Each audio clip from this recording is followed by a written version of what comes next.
What if I told you there's a country where $600 could stretch your monthly budget, where strangers invite you to dinner before asking your name, and where a simple cup of tea becomes a 3-hour social ritual? Most people think they know Africa safaris, poverty, endless charity commercials. But Senegal? This West African nation flips every stereotype on its head.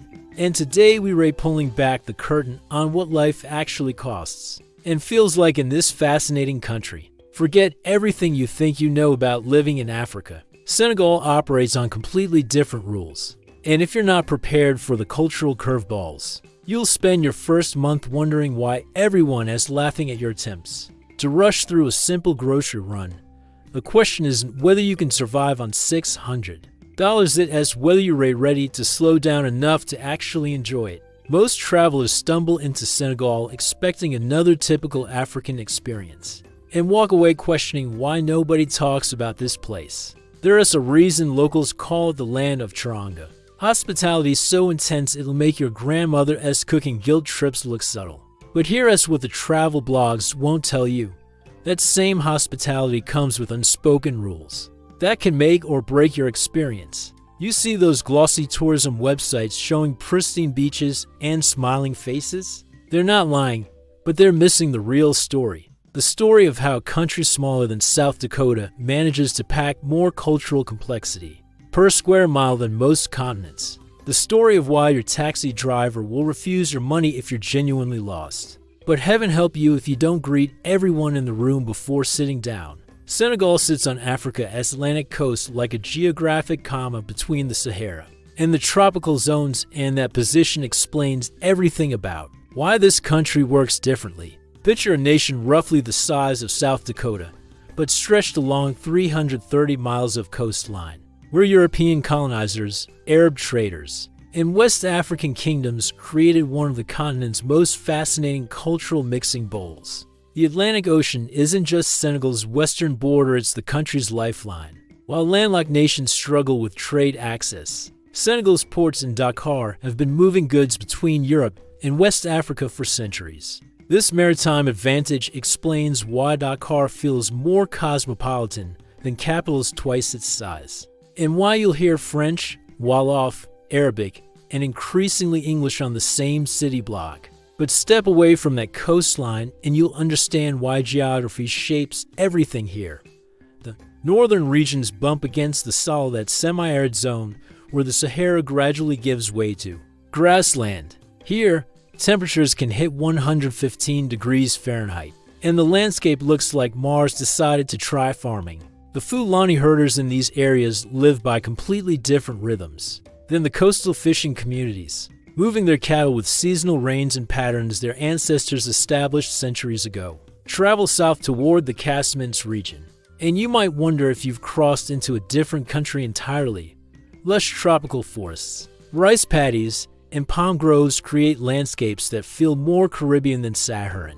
The geography here is so different that the Jola people developed entirely distinct cultural practices, including some of the most complex music traditions in West Africa and agricultural techniques that still puzzle outside experts. Rivers cut through Senegal like arteries, the Senegal River, forming the northern border with Mauritania. The Gambia River creating that weird geographic indent where tiny Gambia slices through Senegalese territory, and the Casamance River watering the southern tropical regions. These waterways aren't just pretty scenery, they're highways for trade, sources of irrigation, and cultural boundaries that still influence everything from marriage customs to political alliances. The capital, Dakar, perches on the Cape Verde Peninsula, the westernmost point of mainland Africa.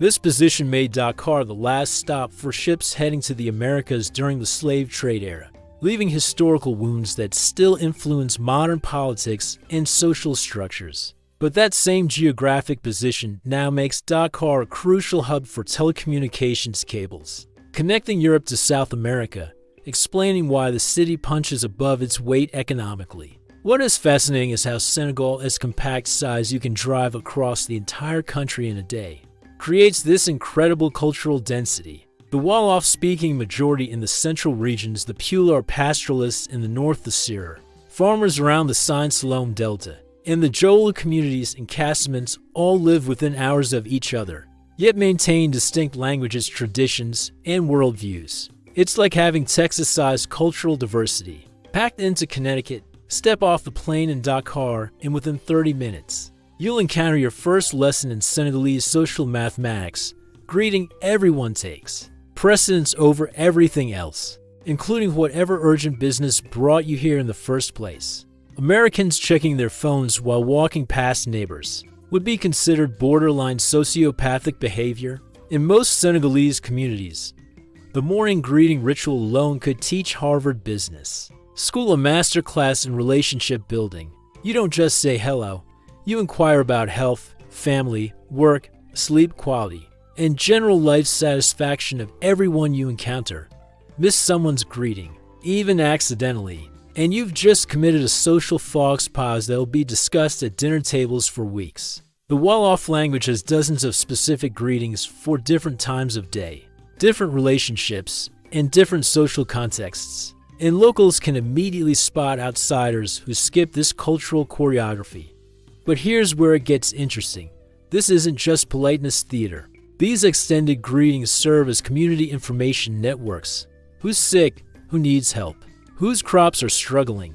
Whose daughter got married? All this crucial social intelligence gets transmitted through seemingly casual morning conversations. Foreigners who rush past these interactions miss the entire communication infrastructure that makes Senegalese communities function. Family structures operate on principles that would confuse most Western individualists.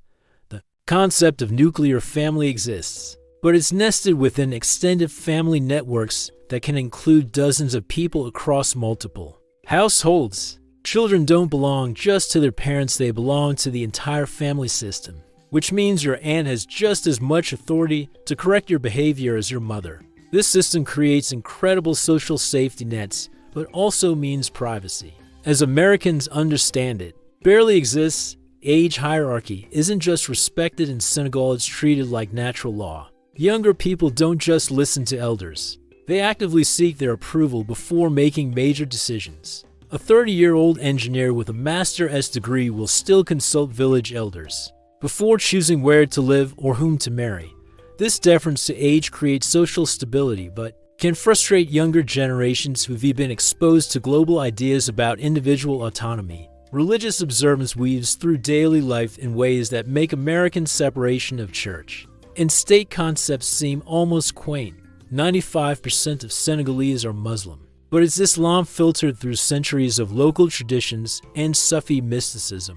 Prayer times structure the entire day, businesses close, traffic patterns shift, and social rhythms adjust around the 5 daily prayers. Yet alcohol sales continue in many areas, and traditional animist practices blend seamlessly with Islamic rituals in rural communities. The concept of time itself operates differently here. Something locals call African time with zero embarrassment. Meetings scheduled for 2 p.m. might actually start at 4 p.m., and nobody considers this disrespectful, they consider it human. The Western obsession with punctuality gets seen as prioritizing schedules over relationships, which strikes many Senegalese as fundamentally backwards. You're not late for a meeting. You're taking appropriate time to properly greet people along the way.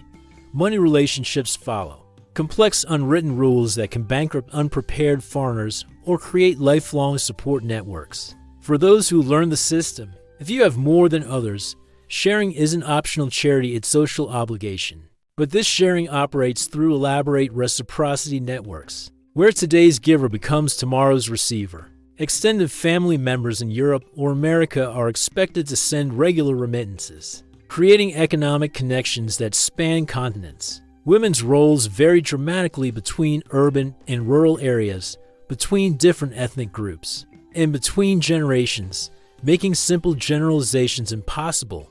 In Dakar, you'll meet female bankers, engineers, and politicians who wield serious power. In conservative rural areas, women might have limited public roles, but often control household finances and agricultural decisions. The colorful babu dresses and elaborate head wraps that many women wear aren't symbols of oppression, they are expressions of identity, status, and artistic creativity. Walk into any Senegalese home during mealtime and you'll immediately understand why the phrase eating alone doesn't translate well into local languages. Food isn't just nutrition here, it's social glue, cultural identity, and economic indicator all rolled into communal bowls that can feed anywhere from 5 to 15 people, depending on how many neighbors happen to stop by during cooking. Thibouti-en, the national dish that locals simply call Sibu-jen, tells the entire story of Senegal in one massive shared platter. Rice forms the foundation, but it's rice that has been cooked in rich fish stock until each grain absorbs layers of flavor that would make French chefs weep with envy. Fresh fish, usually red snapper or grouper, gets stuffed with a paste of herbs, garlic, and hot peppers, then slow cooked until it flakes apart at the touch of a spoon. But the vegetables surrounding that fish create a nutritional rainbow that puts American supermarket produce sections to shame.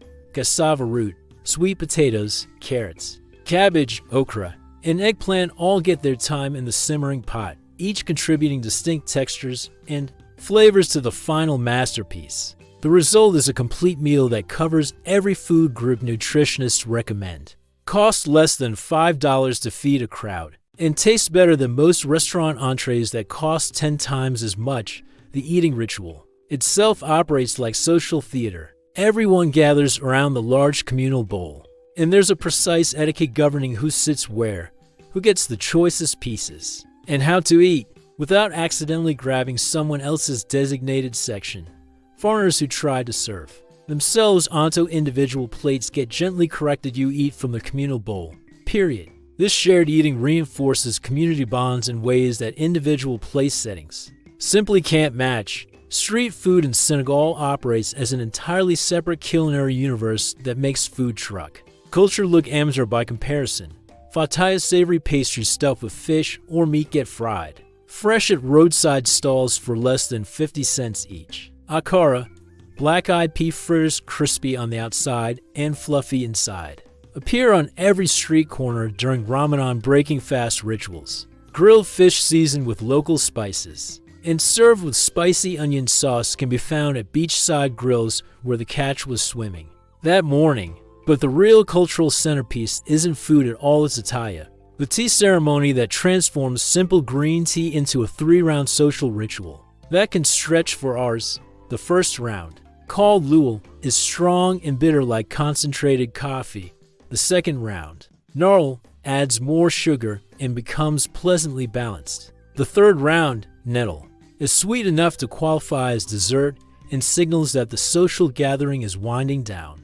Watching attaya preparation is like witnessing performance art. The tea master, usually a young man who's mastered the elaborate pouring techniques, heats small glasses, measures tea with precision that would impress a pharmacist, and creates dramatic foam by pouring the tea from increasingly ridiculous heights. The entire process takes 2 to 3 hours, during which participants discuss everything from local politics to family gossip to philosophical questions about life purpose. Coffee exists in Senegal, but plays second fiddle to attaya culture. The cafe culture you find in Dakar's French-influenced neighborhoods serves excellent espresso and croissants, catering to the business crowd and tourists who need caffeine quickly. But for authentic social bonding, attaya remains supreme. Refusing an invitation to share tea is considered genuinely insulting, unless you have urgent business elsewhere, and even then, you're expected to explain why you can't stay. Food markets in Senegal function as economic engines, social centers,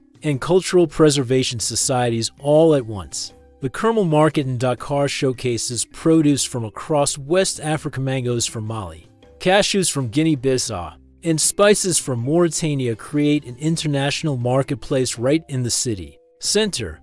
But smaller neighborhood markets reveal the real rhythm of Senegalese eating: fresh ingredients purchased daily, prepared with techniques passed down through generations, and shared with whoever happens to be nearby when the cooking is done. The economic mathematics of Senegalese eating would astound budget-conscious Americans. A month's worth of ingredients for Thibouti-en rice, fish, vegetables, and seasonings costs roughly $30 to $40 and can feed a family of 6 with enough left over for surprise guests. Compare that to American grocery bills. and you'll understand why the $600 lifestyle starts looking realistic. Once you learn to shop and eat like locals do, romance in Senegal operates according to cultural scripts that would make American dating apps obsolete overnight, assuming you could even navigate the complex social negotiations required. Before two people can spend time alone together, forget swiping right. Here, family approval, community observation, and religious considerations all weigh into relationships. Long before anyone thinks about individual compatibility, traditional courtship involves elaborate family diplomacy that resembles international peace negotiations more than Western dating culture. Interested parties don't just evaluate potential partners, they investigate entire family histories, financial stability, religious devotion, and community reputation. A young man interested in marriage doesn't just ask a woman out. He asks permission to express interest to her family, who then investigate his background while she's given limited input on the proceedings. But this system, which sounds oppressive to Western sensibilities, actually creates social safety nets that protect both parties from economic disaster and social isolation. Marriages aren't just romantic partnerships, they're economic alliances between families, insurance policies against poverty, and social contracts that ensure community support during difficult times. When both families have invested in relationship success, divorce rates plummet and children grow up with extended support networks that span multiple households. Modern urban dating exists parallel to traditional courtship, creating fascinating cultural contradictions, especially among educated young people in Dakar. University students date casually, meet in coffee shops, and navigate relationships with considerable individual freedom. Yet even these modern couples often maintain traditional formalities. When relationships become serious, meeting parents, seeking family approval, and following Islamic marriage customs even if they've been living independently for years. Women's roles in relationships vary dramatically based on education, urban versus rural location, and family traditions, making simple generalizations impossible. In conservative rural areas, women might have limited public interaction with unrelated men, marriages get arranged by families, and wives are expected to defer to husbands on major decisions. But travel to Dakar's Plateau neighborhood and you'll meet female entrepreneurs, politicians, and professionals who choose their own partners, control their own finances, and maintain careers after marriage. Polygamy remains legal and culturally accepted in Senegal, though its practice varies widely based on economic status and religious interpretation. Traditional Islamic law allows men up to 4 wives, provided they can support all equally and treat them fairly, conditions that effectively limit polygamy to wealthy men in practice. Many modern Senegalese families practice monogamy, but the legal option of polygamy influences relationship dynamics even in monogamous marriages, as women maintain rights and protections designed for plural marriage systems. Fashion and appearance carry social significance that would impress Milan runway designers. Senegalese women's clothing, especially the flowing babou dresses and elaborate headdress styles, functions as artistic expression, social signaling, and cultural preservation all at once. The quality of fabric, intricacy of tailoring, and creativity of headdress styling communicate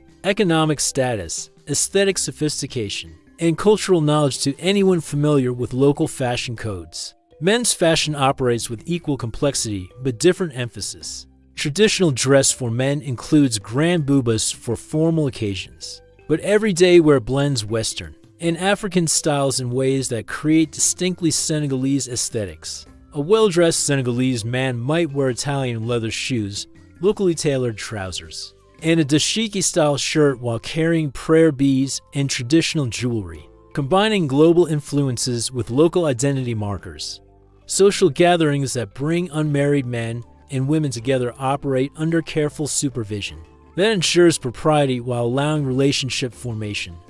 Wedding celebrations, religious festivals, and family ceremonies create socially acceptable spaces for young people to interact, display their personalities, and evaluate potential partners within community oversight. These events function like elaborate, community-supervised dating services where everyone gets to observe character, family connections, and social skills simultaneously. Physical affection between unmarried couples remains largely private, with public displays of romance limited to hand-holding and respectful conversation. However, this doesn't indicate lack of passion. It reflects cultural values that prioritize dignity, family honor, and religious observance over individual expression. Couples find privacy within accepted social boundaries, and marriages typically include passionate romantic elements alongside practical family considerations. Economic considerations in relationships aren't considered unromantic, they're considered responsible. Families evaluate potential partners' earning capacity, educational achievements, and family financial stability as natural parts of relationship assessment. This practical approach might seem cold to American romantic ideals, but it creates marriages with solid economic foundations and reduces relationship stress caused by financial instability. The concept of relationship exclusivity operates differently here than in Western dating culture. Before formal engagement, casual friendships between men and women are common and generally accepted. But sexual relationships outside marriage are officially discouraged by Islamic teaching and traditional values. However, like most societies, reality includes more complexity than official rules suggest, especially among urban, educated young people. Music in Senegal doesn't just provide entertainment, it serves as historical record, social commentary, and spiritual practice, all woven into rhythmic patterns that can make listeners forget they have anywhere else to be. The kora, a 21-stringed harp flute, produces melodies so intricate that European classical musicians spend years learning techniques that Senegalese guides master as children, while simultaneously memorizing centuries of oral history. The griot tradition elevates musicians to positions resembling medieval court historians combined with therapists, entertainers, and social critics. Griots don't just perform music, they maintain genealogical records, mediate family disputes, provide social commentary through song, and serve as living libraries of cultural knowledge. A skilled griot can improvise songs that reference your family history, current events, and personal characteristics while delivering subtle social criticism wrapped in melodies so beautiful you'll thank them for the musical roasting. Sabar drumming and dancing create participatory experiences that transform observers into participants whether they plan to dance or not. The polyrhythmic complexity of Sabar ensemble, playing multiple drummers, maintaining interlocking rhythmic patterns while dancers respond with movements that become part of the musical conversation, creates community celebrations where individual performance and group participation blend seamlessly. Americans used to watching performances from seated positions find themselves pulled into dance circles where refusing to participate seems more awkward than potentially embarrassing amateur dancing. Religious festivals blend Islamic observance with traditional West African spiritual practices in ways that create uniquely Senegalese celebrations. The Grand Magal pilgrimage to Touba, which draws over 3 million participants annually, combines Orthodox Islamic devotion with Sufi mysticism and local cultural traditions. Pilgrims walk hundreds of miles, pray at sacred sites, and participate in communal meals that feed anyone regardless of economic status, creating spiritual experiences that emphasize community solidarity alongside individual devotion. Tabaski, the Islamic festival of sacrifice, transforms Senegal into a nationwide family reunion where urban workers return to rural villages. Families slaughter sheep in religious observance, and communities share elaborate meals that can last for days. The economic impact of Tabaski resembles Christmas shopping seasons. In Western countries, families save money all year to purchase animals, new clothing, and gifts, creating economic boosts that support rural livestock farmers and urban textile merchants. Simultaneously, the St. Louis Jazz Festival brings international musicians to Senegal's former colonial capital for performances that blend jazz, blues, reggae, and traditional Senegalese music in venues ranging from formal concert halls to informal street corners. Local musicians share stages with international artists, creating musical fusion that influences both visiting performers and local music scenes. The festival demonstrates Senegal's cultural confidence, the ability to embrace global influences while maintaining distinct local identity. Dakar Fashion Week showcases African designers whose creativity challenges European and American fashion industry assumptions about style, beauty, and artistic innovation. Senegalese fashion designers work with local textiles, traditional techniques, and contemporary aesthetics to create clothing that functions as wearable art. The international fashion press increasingly recognizes Senegalese designers as influential voices in global fashion conversations, not just exotic curiosities. Traditional wrestling, called lam, combines athletic competition with spiritual ritual and social celebration in events that can draw crowds larger than American football games. Wrestlers undergo traditional preparation involving protective amulets, spiritual consultations, and ritual cleansing before matches that blend physical skill with psychological warfare. Pre-match ceremonies include drumming, dancing, and ceremonial displays that turn athletic competitions into community theater celebrating strength, courage, and cultural identity. Sufi mysticism influences Senegalese spirituality in ways that distinguish local Islamic practice from Middle Eastern orthodoxy. The Mouride Brotherhood, founded in Senegal during the colonial period, emphasizes work as worship, community solidarity, and devotion to spiritual guides called marabouts. Mouride teachings encourage entrepreneurship, education, and social responsibility while maintaining strict Islamic religious observance, creating spiritual practice that embraces both worldly success and religious devotion. Neighborhood celebrations called sabar parties happen spontaneously when families mark special occasions, births, marriages, religious holidays, or simply good news worth sharing. These gatherings feature drumming, dancing, eating, and socializing that can continue for hours, and include anyone who happens to be nearby. The informal nature of sabar parties creates community bonding that transcends economic class, ethnic differences, and age gaps, reinforcing social cohesion through shared celebration. Living on $600 monthly in Senegal isn't just possible, it can provide a lifestyle that middle-class Americans might envy, assuming you're willing to adapt to local economic rhythms and abandon some Western consumption habits that Senegalese consider wasteful anyway. But those budget calculations require understanding how money actually works in an economy where formal employment, informal trade, and family support networks create complex financial ecosystems. Housing costs in Dakar vary dramatically based on neighborhood, proximity to the city center, and target demographic.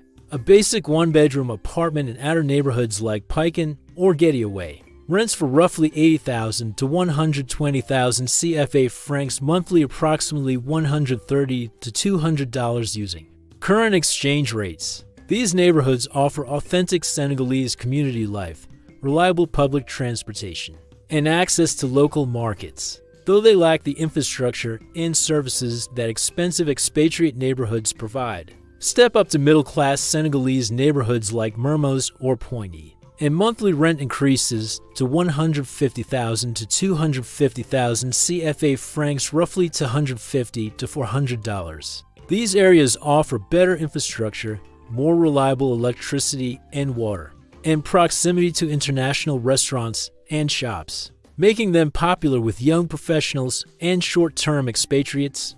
The neighborhoods feel more cosmopolitan while maintaining authentic Senegalese character. Food expenses can be incredibly reasonable if you shop and eat like locals, rather than seeking familiar imported products. A monthly grocery budget of 30,000 to 50,000 CFA francs, roughly $50 to $80, covers rice, fish, vegetables, spices, and tea for one person eating primarily Senegalese cuisine. This budget assumes shopping at local markets, cooking at home, and eating thiboudi and or similar local dishes most days rather than restaurant meals or imported foods. Transportation costs depend entirely on lifestyle choices and location. Public transportation include Dingbus Rapid Transit, shared taxis, and car rapids cost minimal amounts for most trips within Dakar. A monthly transportation budget of 15,000 to 25,000 CFA francs, roughly $25 to $40, covers extensive use of public transit throughout the metropolitan area. However, this requires comfort with crowded vehicles, flexible schedules, and transportation systems designed for locals rather than tourists. Utilities present the biggest potential budget surprises. For Americans accustomed to predictable monthly bills, electricity costs vary wildly based on usage, neighborhood infrastructure, and seasonal demands. Air conditioning, which many expatriates consider essential, can easily triple electricity bills during hot season months. A modest apartment with ceiling fans, limited air conditioning use, and energy-conscious habits might cost 20,000 to 40,000 CFA francs monthly, roughly $35 to $65 for electricity. Water costs remain relatively reasonable, though supply reliability varies by neighborhood and season. Basic water service costs 10,000 to 20,000 CFA francs monthly, roughly $15 to $35 assuming normal usage and no major supply interruptions. However, neighborhoods with unreliable municipal water service require water storage tanks and backup supplies that increase both initial setup costs and ongoing expenses. Internet and mobile phone service costs have decreased significantly as Senegal's telecommunications infrastructure has improved. Reliable internet service costs 25,000 to 40,000 CFA francs monthly, roughly $40 to $65 for speeds adequate for most professional and personal needs. Mobile phone service with reasonable data allowances costs 10,000 to 15,000 CFA francs monthly, roughly $15 to $25. Healthcare expenses require careful budgeting and planning since Senegal's public health system, while improving, doesn't match Western standards for many specialized services. Basic healthcare through public clinics costs very little, but serious medical issues often require private care or travel abroad for treatment. A reasonable healthcare budget might allocate 15,000 to 30,000 CFA francs monthly, roughly $25 to $50 for routine care, medications, and health insurance premiums. Entertainment and social expenses can be minimal or significant depending on lifestyle preferences. Local entertainments, bar parties, traditional wrestling matches, neighborhood celebrations often cost nothing beyond small token contributions. However, international restaurants, bars catering to expatriates, and entertainment venues in tourist areas charge prices comparable to Western cities. A modest entertainment budget of 20,000 to 40,000 CFA francs monthly, roughly $35 to $65, covers occasional restaurant meals, social activities, and cultural events. The mathematics work. Housing at $200, food at $65, transportation at $35, utilities at $100, total communications at $65, healthcare at $35, and entertainment at $50 creates a monthly budget of $550, leaving $50 for unexpected expenses or savings. This budget provides comfortable living by local standards while maintaining reasonable safety and convenience. However, this calculation assumes adaptation to Senegalese lifestyle norms rather than maintaining American consumption patterns. Expatriates who insist on imported foods, extensive air conditioning, private transportation, and Western-style entertainment can easily spend triple this amount while enjoying lower quality of life than locals living on much smaller budgets. Transportation in Senegal functions as mobile cultural immersion. We're getting from point A to point B becomes secondary to understanding how society operates through its movement patterns. The famous car rapid is colorful, artistically decorated buses that serve as public art galleries on wheels are being phased out in favor of modern bus rapid transit systems. But their cultural impact remains visible in how Senegalese approach travel as community experience, rather than individual logistics. The new Dakar BRT system, launched in 2024, represents Senegal's ambitious infrastructure modernization while maintaining affordability for ordinary citizens. Electric buses run on dedicated lanes, reducing travel time and environmental impact while providing air-conditioned comfort. That makes previous public transportation options seem medieval. By comparison, the system costs 150 CFA francs, roughly 25 cents per trip regardless of distance, making it accessible to minimum wage workers while providing service quality that attracts middle-class passengers. Traditional shared taxis called seven-place vehicles pack exactly 7 passengers into cars designed for 5, creating intimate social experiences where strangers become temporary family members during journeys between cities. The seating arrangement follows unspoken social protocols. Elderly passengers get preferred positions.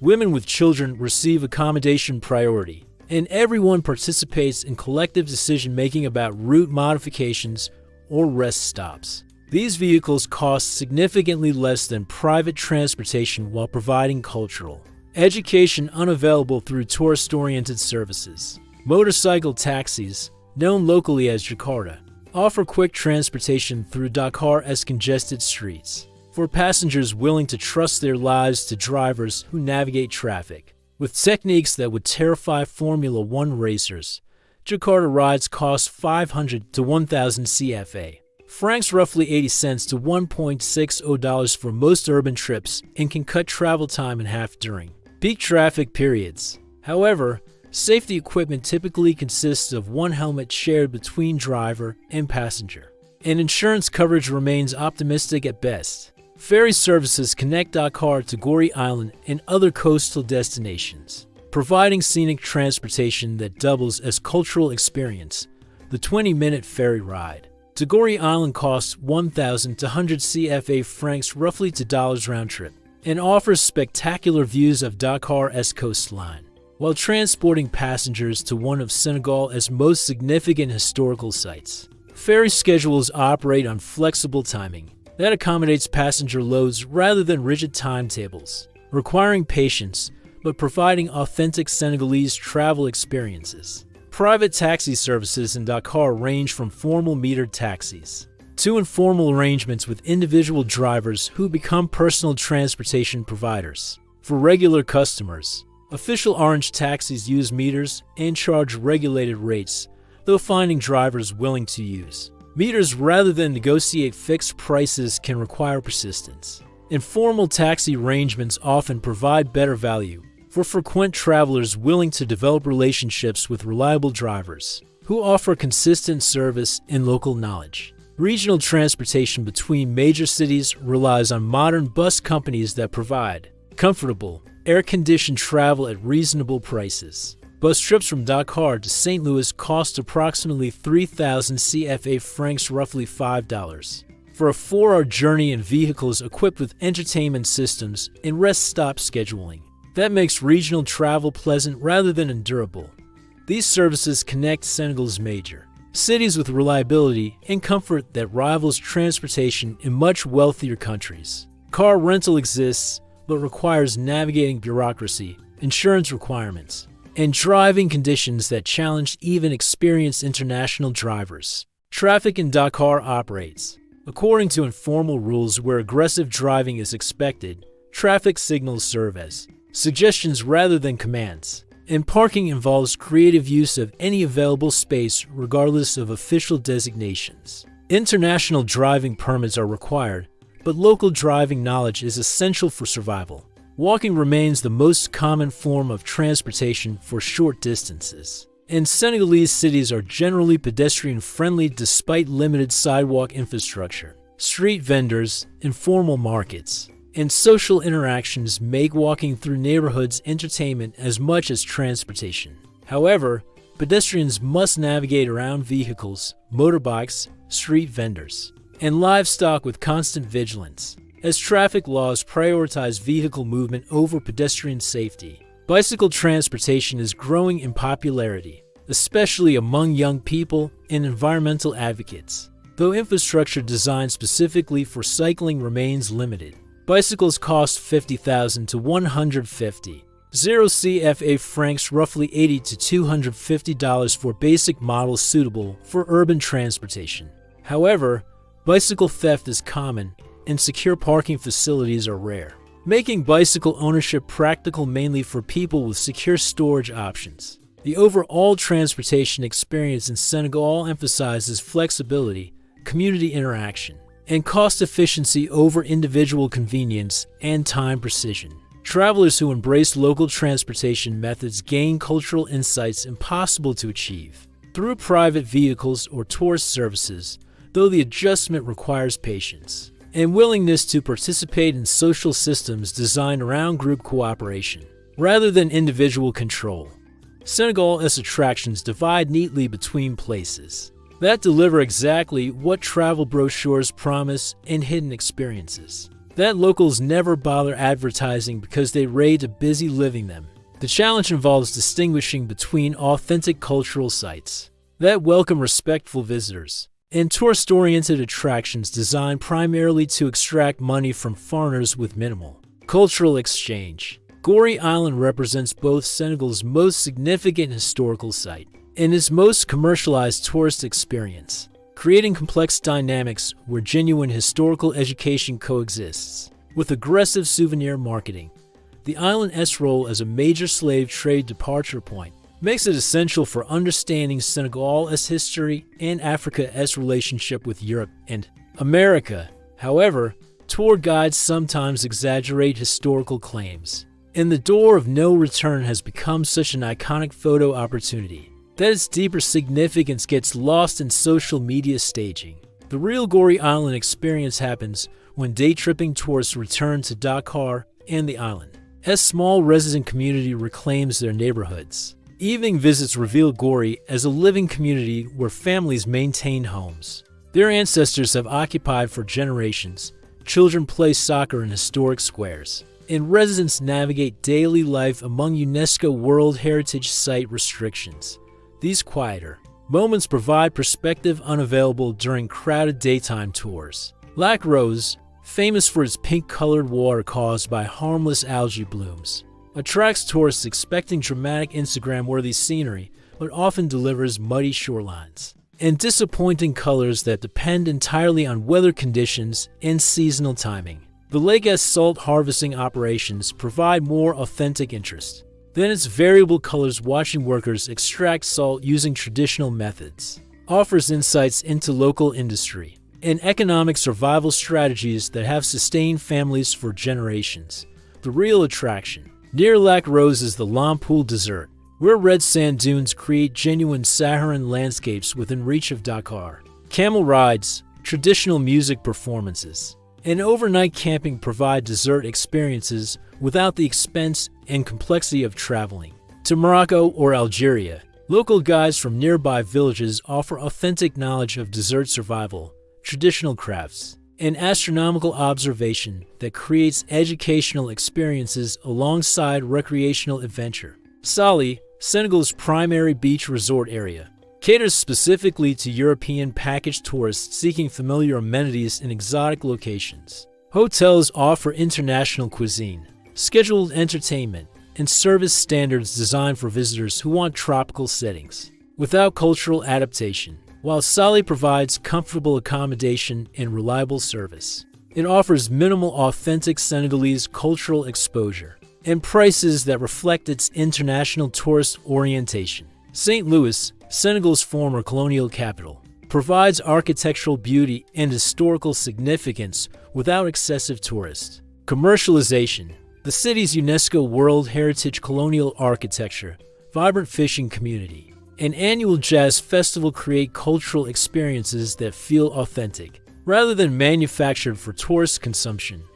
Wandering St. Louis neighborhoods reveals daily life continuing around historical preservation rather than being overwhelmed by tourism. Development. The Saint-Salon Delta offers exceptional birdwatching, traditional fishing village visits, and mangrove ecosystem exploration for travelers interested in natural environments and authentic rural culture. Community-based tourism initiatives allow visitors to stay in local homes, participate in fishing activities, and learn traditional crafts while providing income directly to rural families, rather than international hotel chains. Casamantes region in southern Senegal provides lush tropical landscapes, distinct cultural traditions, and excellent hiking opportunities for adventurous travelers willing to navigate occasional political tensions and limited infrastructure. The region's Jola communities maintain traditional architecture, music, and agricultural practices that differ significantly from northern Senegal, creating cultural diversity within the same country. Touba, Senegal's holy city and center of the Moorite Islamic Brotherhood,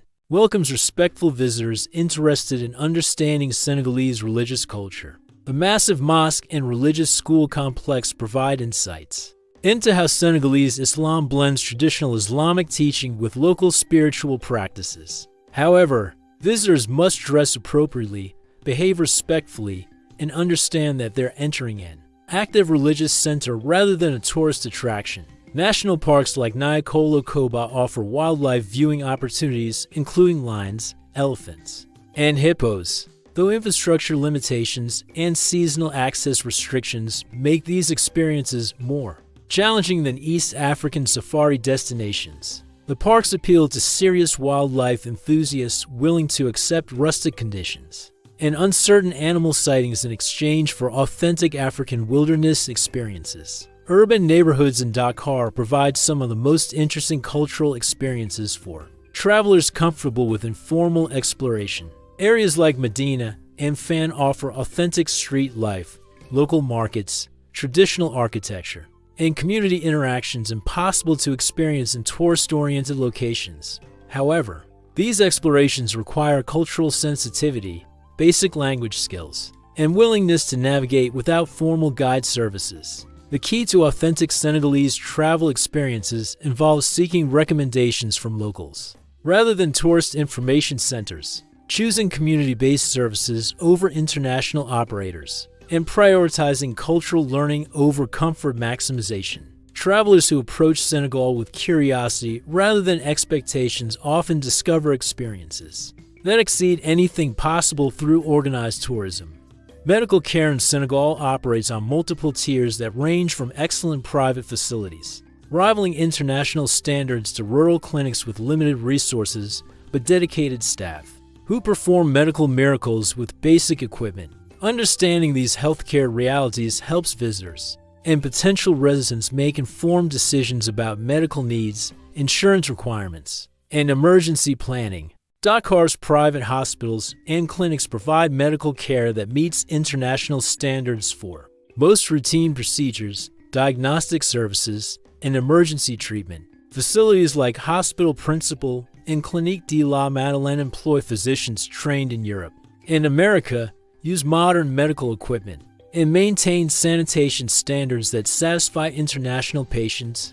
However, these services cost significantly more than public alternatives and often require advance payment or international insurance coverage.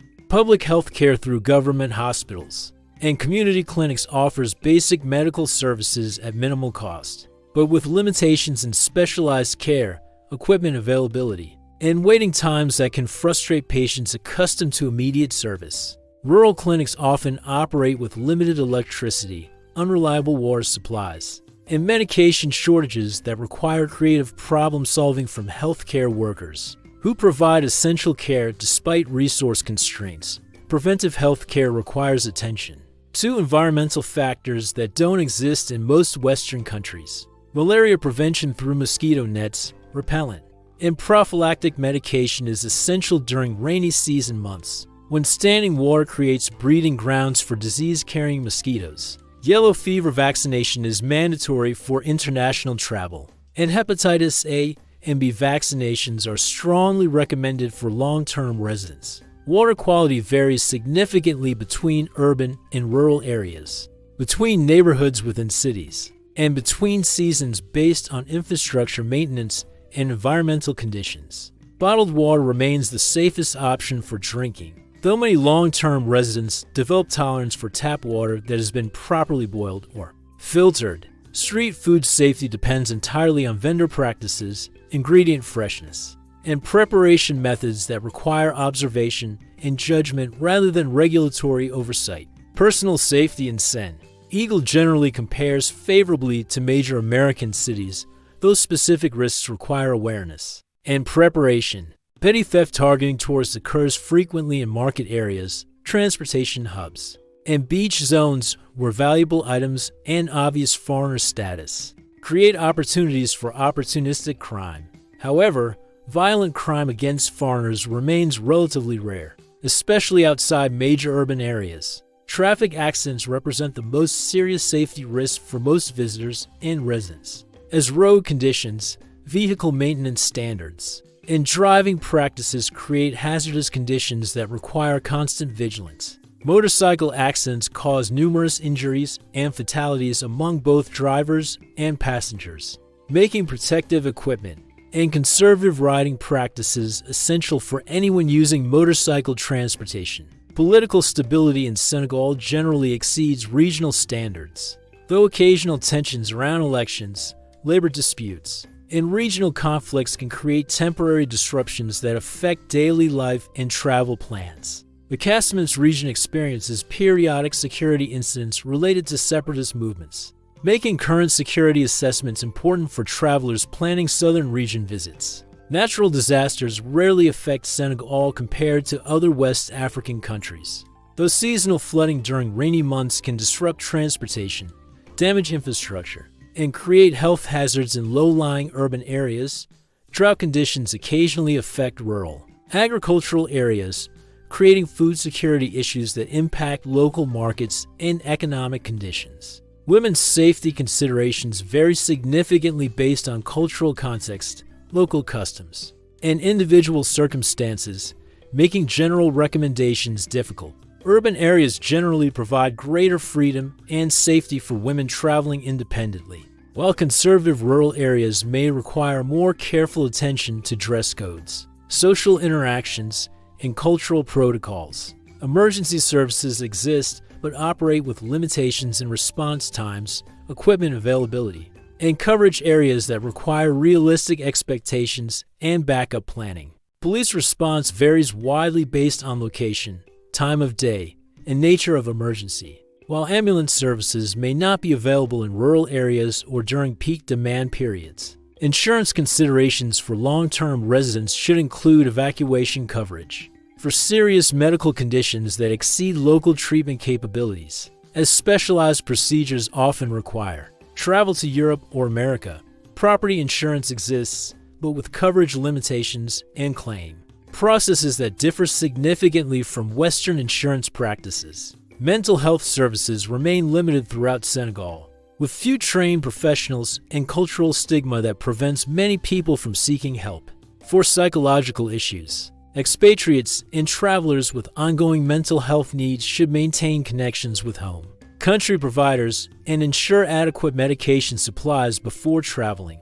Navigating Senegal's bureaucratic systems requires patience, persistence, and understanding that administrative processes often prioritize relationship building over efficiency, an approach that can frustrate time-conscious foreigners but creates more personal, flexible solutions once you learn to work within the system. Tourist visas for most nationalities allow 30 to 90-day stays depending on passport origin, and bilateral agreements, with extensions possible through immigration offices in major cities. Americans, Europeans, and many other nationalities can obtain visas on arrival at Dakar's International Airport for fees ranging from $50 to $100, though processing times and requirements change periodically based on diplomatic relationships and security considerations. Long-term residence permits require extensive documentation, multiple office visits, and patience with processing times that can extend for months depending on application completeness. And administrative backlogs. Required documents typically include health certificates, police clearances from home countries, proof of financial support, and sponsor letters from Senegalese citizens or established businesses, all translated into French and notarized through official channels. Work permits operate separately from residence permits, requiring employers' sponsorship and government approval processes that can take months to complete. Employment contracts must specify salary levels, job descriptions, and employer responsibilities in formats that satisfy both labor ministry requirements and immigration department standards. Changing employers requires new work permit applications rather than simple transfer procedures. Business registration for foreign entrepreneurs involves multiple government agencies, with overlapping jurisdictions and sometimes conflicting requirements that require careful navigation to avoid bureaucratic dead ends. The process typically requires local partners, minimum capital investments, and compliance with both national business laws and municipal licensing requirements that vary between cities and business types. Banking relationships require extensive documentation and personal references that can challenge newcomers without established local connections. Opening bank accounts typically requires residence permits, employment verification, and personal guarantees from Senegalese citizens who vouch for account holders' reliability and character. International wire transfers face scrutiny and processing delays that require advanced planning for urgent financial needs. Property ownership by foreigners faces restrictions and administrative complexities that make legal advice essential for significant real estate transactions. Land ownership systems blend traditional customary law with modern legal frameworks in ways that create title disputes and ownership uncertainties that can affect property values and transfer rights. Rental agreements often operate through informal arrangements that provide flexibility, but limited legal protection. Tax obligations for foreign residents include both national income taxes and local fees that require professional accounting assistance to navigate correctly. Tax rates, exemptions, and filing requirements change periodically, and compliance requires understanding both formal regulations and informal practices that affect actual tax obligations. Business taxes involve additional complexities around import duties, value-added taxes, and employment-related contributions. Healthcare registration for long-term residents involves enrollment in national insurance systems that provide access to public healthcare services at reduced costs. However, enrollment requires employment verification or alternative financial guarantees, and coverage limitations make supplementary private insurance advisable for comprehensive healthcare protection. Education registration for expatriate families requires extensive documentation, including academic transcripts, health records, and proof of legal residence status. International schools provide education meeting foreign standards, but charge tuition fees comparable to private schools in Western countries, while local schools offer cultural immersion at minimal cost but with instruction primarily in French and local languages. Vehicle registration and licensing require extensive paperwork including insurance coverage, technical inspections, and payment of various fees and taxes that can equal significant percentages of vehicle values. International driving permits are required for short-term driving, but long-term residents must obtain Senegalese licenses through testing processes that evaluate both driving skills and knowledge of local traffic laws. Communication with government offices operates most effectively through personal relationships and informal networks rather than formal complaint procedures or written correspondence. Building relationships with helpful civil servants, understanding cultural protocols for respectful interaction, and allowing adequate time for administrative processes produces better results than demanding immediate service or rigid adherence to published procedures. Legal assistance becomes essential for complex administrative processes, major business transactions, or dispute resolution, as Senegal's legal system operates according to French civil law traditions that differ significantly from American or British common law systems. Local lawyers familiar with both legal requirements and administrative practices provide valuable guidance for navigating bureaucratic challenges efficiently. Living in Senegal even briefly fundamentally shifts your understanding of community, time, and what actually matters in daily life. Americans raised on individual achievement and efficiency optimization discover social systems that prioritize relationship maintenance over task completion, creating initial frustration that gradually transforms into appreciation for more sustainable approaches to human interaction.